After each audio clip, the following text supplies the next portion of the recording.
Alright guys, another update on the C32 with the 2005 and plus console swap. The amp is mounted now right below here. There's wood blocks underneath here with Velcro so it doesn't bump up and down when if I hit a bump or something.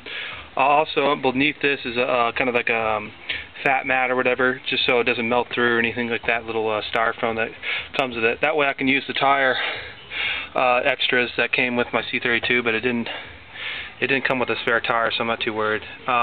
Anyway, what I've done now, I've run all the wiring, and what I've just tested is here's the speaker wires that run from the old amp and everything back to the car.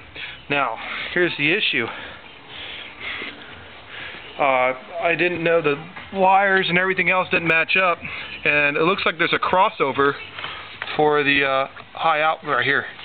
So I was wondering if I could use it with a stock. I don't have to replace that. And what I've done now is I just tapped in the speaker wire to one of those was it the front left speaker, and guess what? It fired right up, and both speakers work.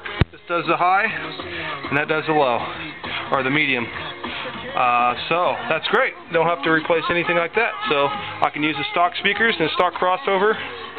And sorry, I apologize for the music. I just reset my battery, so I lost all the stuff. But yeah, so I don't have any good channels. So that's 97.3 for you guys who are in the Bay Area. Anyway, we'll plan to get the rest of it wired up. What I've also noticed is what I've done is I kind of left room. I spliced this is the connector to the old amp, and I left a little room just in case I ever wanted to go back. I can just rewire it and go right back to stock.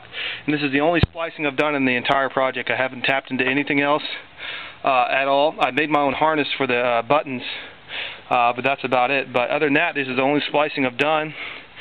This is the power, using this power from the old amp, because in my earlier video I mentioned that it's the same wattage and same amperage as the other older amp, so the new amp is working just fine. So I plan to rig up the rest of the wires.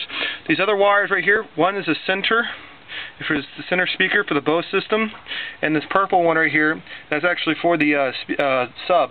So I'm wondering if I ever wanted to go another amp, get another aftermarket amp. As I said, I have another spot to plug it right in. I'd have to get some power. I'd actually have to bring a power line over. I couldn't use the stock one. And actually tap into the amp without running any more wires either. Just use this.